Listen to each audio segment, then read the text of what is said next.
اگر آپ کے بال سنت نبوی صلی اللہ علیہ وسلم کے مطابق ہیں، یعنی آپ کے لمبے بال ہیں اور وہ ایسے بال ہیں جیسے ہمارے نبی صلی اللہ علیہ وسلم رکھا کرتے تھے، سارے بال برابر ہیں، کہیں کے چھوٹے بڑے نہیں ہیں، تو جس طرح بالوں کو لمبے رکھنا سنت نبوی ہے، اسی طرح بالوں کو سنوارنا یہ بھی جائز ہے۔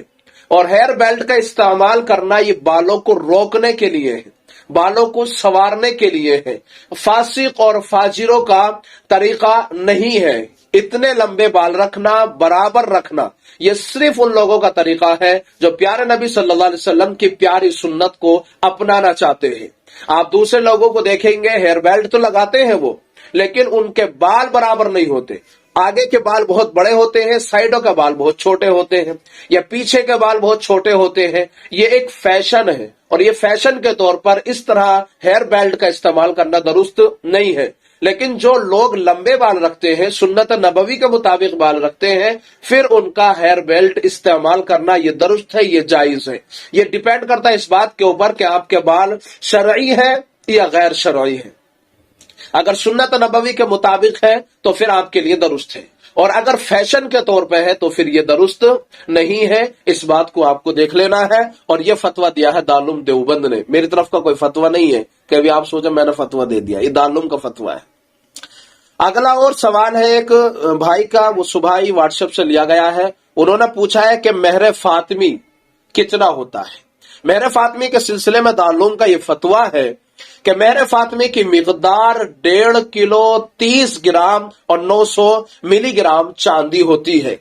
بوقت ادا مہر، یعنی جب آپ مہر کو ادا کر رہے ہیں تو اس وقت میں یا تو آپ اتنی چاندی اس کو دے دیں، اگر چاندی نہیں دے سکتے تو اس کی قیمت خاتون کو ادا کر دیں، آپ کا مہر ادا ہو جائے گا۔ تو یہ آپ سمجھ لیں اس کی مقدار ہے 1.5 کلو 30 گرام 900 ملی گرام چاندی، یا اس کی قیمت یہ موجودہ اوزان کے حساب سے ہے، موجودہ جو وزن کیا جاتا ہے اس کے حساب سے ہے، اور یہ دارالعلوم دیوبند کا فتویٰ ہے جو میں نے آپ کو ابھی سنایا ہے۔ اور اگلا سوال ایک بھائی کا، پوچھتے ہیں میت کے یہاں کھانا کھانا کیسا ہے؟ کسی کے یہاں جب انتقال ہو جاتا ہے تو انتقال جب ہو جاتا ہے تو اس کے یہاں پر رشتہ دار آتے ہیں، اعزاء، اقربا، ملنے والے رشتہ دار سب لوگ گھر پہ آتے ہیں، اور یہاں پر آنے کے بعد میں باقاعدہ کھانا تیار کیا جاتا ہے، اور یہ کھانا عام طور پہ جو میت کے قریبی لوگ ہوتے ہیں، خاندان والے، اسی طرح محلے والے، یہ سب لوگ مل کر کے کھانا تیار کرتے ہیں۔ خواتین کا یا مرد و حضرات کا جو باہر سے لوگ آئے ہوئے ہوتے ہیں ان کا یہ کھانا بالکل درست ہے، جائز ہے۔ وجہ اس کی یہ ہے کہ وہ لوگ دور سے آتے ہیں اور ان کے لیے کھانے کے وقت پر پہنچنا مشکل ہے۔ مثال کے طور پر کسی کا انتقال ہو گیا دوپہر میں، انتقال دوپہر میں ہوا اور یہ لوگ دوپہر کے بعد چلنا شروع ہوں گے، چونکہ انتقال کے بعد ہی انتقال کی خبر ملتی ہے کہ فلاں صاحب کا انتقال ہو گیا ہے اور تدفین عشاء میں ہے، مثال کے طور پہ سمجھے۔ اب یہ جو لوگ چلے ہیں یہ کب چلے ہیں؟ یہ دوپہر کے بعد دوپہر کا کھانا کھا کے چلے ہیں۔ اب جب یہ پہنچے ہیں تو تقریباً مغرب ہو چکا ہے، عشاء میں تدفین ہونی ہے۔ اب تدفین کے بعد میں ان کا لیے گھر پہنچنا بھی مشکل ہے، اور اگر پہنچ جاتے ہیں تو بہت لیٹ پہنچتے ہیں۔ اگر یہ اپنے آپ کو کھانے پہ کنٹرول کر سکتے ہیں تو بہتر یہ ہے کہ کھانا نہ کھائیں، اور اگر کھانے پہ کنٹرول کرنا مشکل ہے یا دور ہے، سواری مہیا نہیں ہے، کھانے کا وقت ہو چکا ہے، بھوک کا تقاضا ہے، تو جن لوگوں نے کھانا تیار کیا ہے ان لوگوں کا کھانا بنانا بھی درست ہے، اور جو لوگ کھا رہے ہیں ان کا کھانا بھی یہ کھانا درست ہے۔ باقی جو خامو خامے جو محلے کے پیچھے سے، گھر کے پیچھے سے آ گئے ہیں وہ بھی بیٹھ جاتے ہیں بریانی لے کر کے۔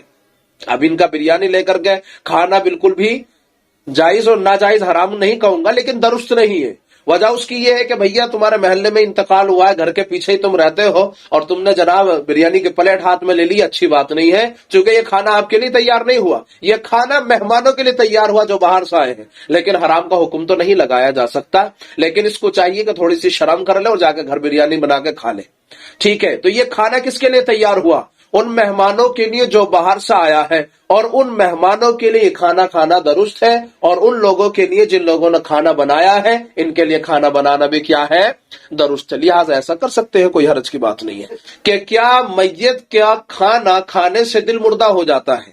میت کے یہاں اگر کھانا کھا لیا تو کیا دل مردہ ہو جائے گا؟ ایسا نہیں ہے۔ یعنی کسی میت کے یہاں پہ، اس کے انتقال پہ اگر کوئی شخص کھانا کھا لیتا ہے اس کے یہاں پر، تو دل مردار نہیں ہوتا بلکہ دل بالکل زندہ رہتا ہے۔ اگلا سوال ہے، ایک بھائی کا پوچھتے ہیں کہ مئی 2018 میں میری والدہ کا انتقال ہوا ہے، بہت زیادہ بارش کی وجہ سے قبر ہموار ہو گئی ہے، اس طور پر کہ زمین کی سطح سے تھوڑی سی نیچے چلی گئی ہے، تو کیا ہم اس کے اوپر مٹی ڈال سکتے ہیں یا نہیں ڈال سکتے؟ دیکھیے، قبر، ایسی قبر جو نیچے چلی گئی ہے، اس کے اوپر ہلکے پھلکے مٹی ڈال کر کے اس کو اس طرح بنا دینا جیسے یہ قبر ہے، درست ہے، آپ بنا سکتے ہیں۔ وجہ اس کی ایک یہ بھی ہے کہ جیسی ہموار جگہ ہوتی ہے، برابر سرابر ہوتی ہے، تو اس سے لوگ یہ سمجھ لیتے ہیں یہاں قبر نہیں ہے، اور پھر اس کی وجہ سے پھر لوگ پیر بھی رکھ دیتے ہیں، بعض مرتبہ قبر بھی کھودنے لگ جاتے ہیں، پر جب نیچے پہنچتے تو پتا چلا یہاں تو پہلے سے قبر تھی۔ تو اس لیے اگر تھوڑا سا اشارہ اگر ہو جائے تو اس میں کوئی حرج نہیں ہے، کیا جا سکتا۔ اگلا سوال ہے، ایک بھائی کا پوچھتے ہیں کہ مردے کو غسل دیا جا رہا ہو تو اس درمیان میں جو اس میں مدد کرنے والا بندہ ہے اور وہ حالت جنابت میں ہے، یعنی اس کے اوپر غسل فرض ہے، تو کیا وہ اس بندے کی ہیلپ کر سکتا ہے یا نہیں کر سکتا؟ ایک تو بندہ وہ ہے جو مردے کو غسل دے رہا ہے، ایک بندہ وہ ہے جو پانی بھی لے کر آ رہا ہے، اور کبھی اس کا ہاتھ اٹھا دیتا ہے، کبھی اس کی ٹانگ اٹھا دیتا ہے، کبھی اسے الٹ پلٹ کر دیتا ہے پانی ڈالنے کے لیے جب مردے کو نلاتے ہیں۔ تو غسل دلاتے ہوئے یہ اس کا ہیلپر بنا ہوا ہے، اس کی مدد کرنے میں لگا ہوا ہے، اور یہ کیسا ہے؟ یہ جنابت کی حالت میں ہے، یہ ناپاک ہے، تو اس ناپاک آدمی کا اس کی ہیلپ کرنا، مدد کرنا، غسل دلانا یہ مکروہ ہے۔ بہتر یہ ہے کہ اس آدمی کو ہٹایا جائے اور دوسرے بندے کو لگایا جائے۔ اب دوسرے بندے کو تو پتا نہیں ہے یہ جناب ناپاک کھڑے ہوئے ہیں، انہیں پانی ملنا میسر نہیں ہوا ہے، انہیں نہانے کا وقت تک نہیں لگا ہے، تو ان کو چاہیے کہ خود ہی ہٹ جائے اور دوسرے بھائی کو لگا دے کہ بھئی آپ اس میں ان کی ہیلپ کرو، ٹھیک ہے؟ تو اس طرح کیا جا سکتا ہے اور اس کی گنجائش ہے۔ البتہ اس حالت جنابت والے اور ناپاک آدمی کا اس کے ساتھ میں تعاون کرنا یہ مکروہ ہے، اس سے احتیاط ضروری ہے۔ اگلے سوال ایک اور بھائی کا ہے، پوچھتے ہیں اگر کوئی بیمار ہو تو اس کے لیے دعا کیسے کریں؟ آپ جب دعا مانگتے ہیں جب بھی کہتے ہیں اللہ تعالیٰ تو اس کو شفا کلی عطا فرما، شفا کاملہ عاجلہ دائمہ مستمرہ عطا فرما۔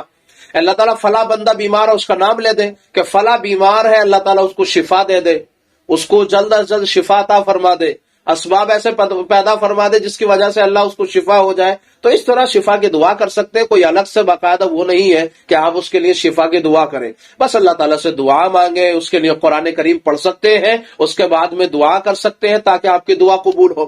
فرض نمازوں کے بعد دعا مانگیں تاکہ اللہ تعالیٰ دعا قبول فرمائے۔ حدیث پاک میں آتا ہے فرض نماز کے بعد میں دعا قبول ہوتی ہے، اس لیے آپ اس میں بھی دعا مانگیں۔